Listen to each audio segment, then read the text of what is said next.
Hello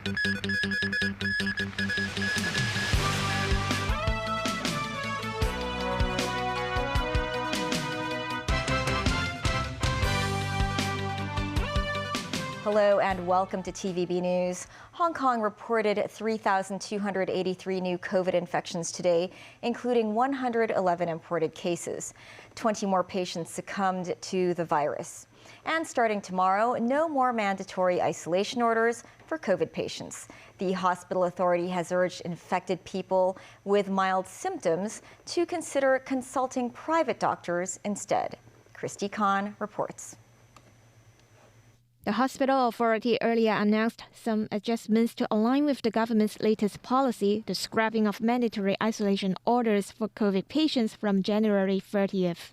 This includes the resumption of normal services at all general outpatient clinics starting tomorrow.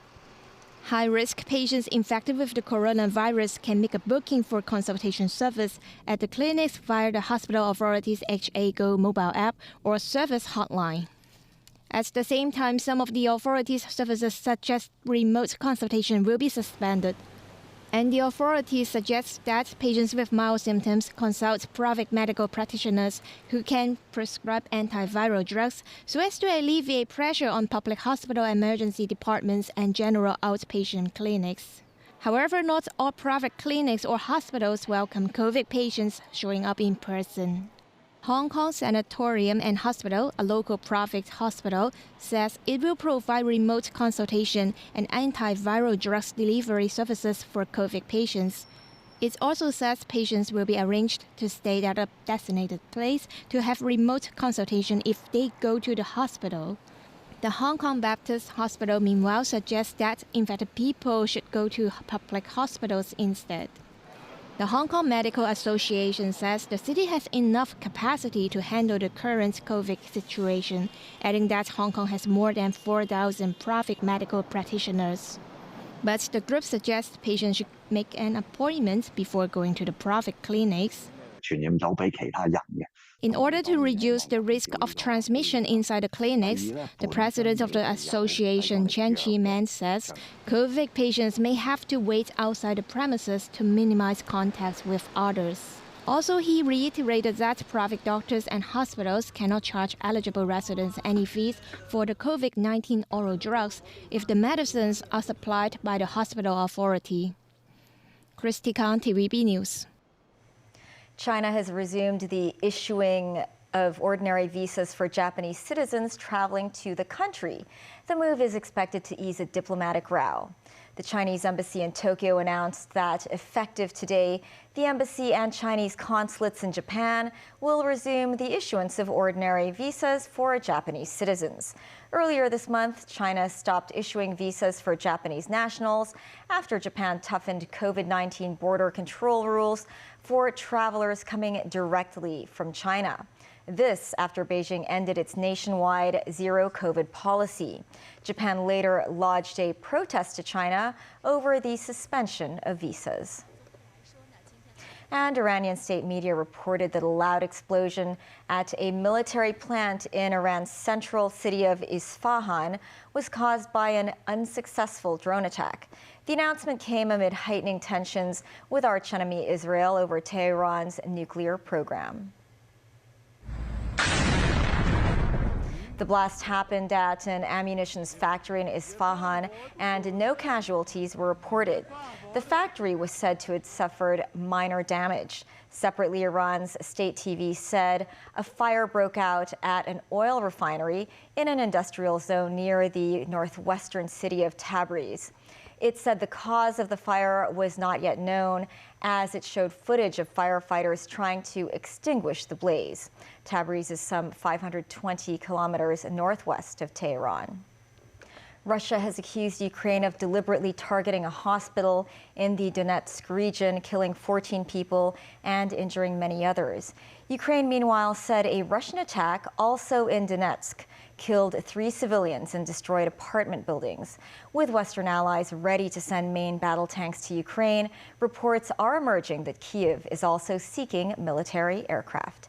Nasvi Karim reports. The US-supplied HIMARS rocket launch system is credited with helping Ukraine capture swathes of territory from Russia during a counter-offensive in the summer. The system is now being blamed for destroying a hospital in Novoaida, a Russian-held area in the eastern Donetsk region, causing more than a dozen deaths and wounding many others. The Ukraine military has yet to respond, but Russia says it's a deliberate strike and a war crime, adding those responsible will be found and held accountable. This as Ukraine says 3 civilians were killed after Russia sent a barrage of missiles, exploding drones and artillery shells on the city of Konstantinovka, also in Donetsk. More than a dozen people were injured and 4 high-rise apartment buildings were destroyed, says Ukraine military officials. The Russian strikes were likely in response to news that the Western allies were formulating a coordinated response to Ukrainian President Volodymyr Zelensky's request for weapons. The United States, in a reversal, said it would send M1 Abrams main battle tanks to help Ukraine withstand an expected Russian onslaught towards the end of winter, while Germany said it would supply its long sought-after Leopard 2 tanks. The US is expected to send around 30 Abrams to Ukraine, though it may take weeks or even months to have them battle-ready because of the training involved. Reports now say Ukraine wants air support as cover for the tanks.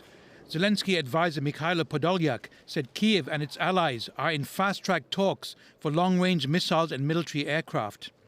Zelensky, meanwhile, has hit out at the International Olympic Committee for holding a neutral stance and saying Russian athletes may be allowed to compete at the 2024 Olympic Games in Paris. He said their presence would normalize Russia's invasion of his country, saying, "There is no such thing as neutrality when a war like this is going on. And we know how often tyrannies try to use sports for their ideological interests." Nazri Karim, TVB News. Petr Pavel, a retired army general, decisively defeated populist billionaire Andrej Babis in a runoff vote to become the Czech Republic's new president on Saturday. Pavel will succeed controversy-courting Milos Zeman in the largely ceremonial but prestigious post. His election is expected to cement the country's pro-Western stance following Zeman's decade in office. Before the February 2022 invasion of Ukraine, Zeman divided the nation with his pro-Russia stance and support for closer ties with China. Pavel is a former chairman of NATO's military committee, the alliance's highest military body. He fully endorsed the Czech Republic's military and humanitarian support for Ukraine in its fight against Russia's invasion. The Czech president does not have many day-to-day duties, but picks the prime minister after a general election and the central bank head. The office holder also selects constitutional court judges with the approval of the upper house of the parliament.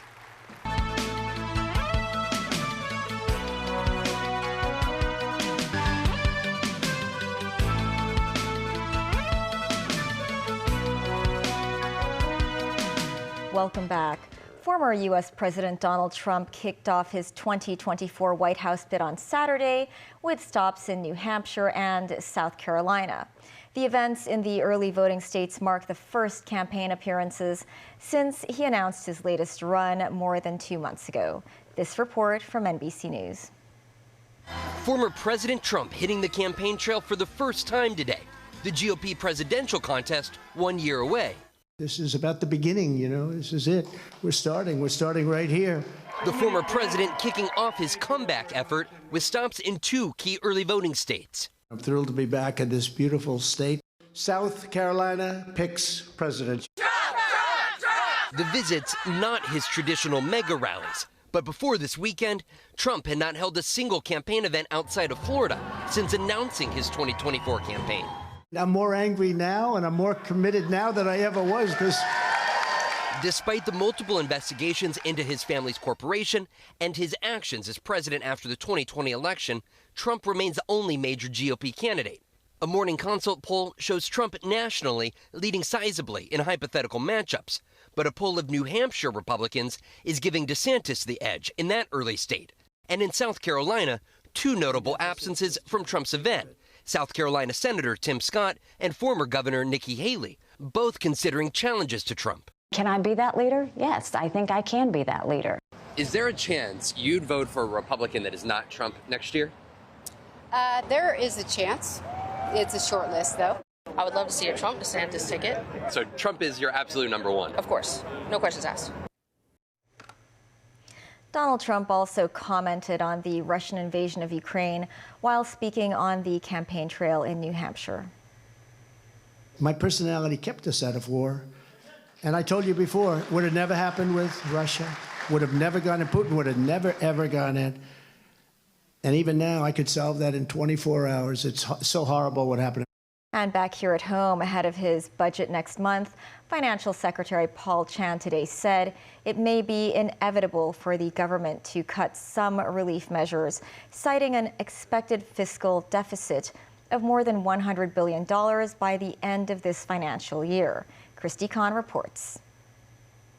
Writing on his blog, Financial Secretary Paul Chan said Hong Kong has spent more than $600 billion on its anti-COVID work over the past 3 years.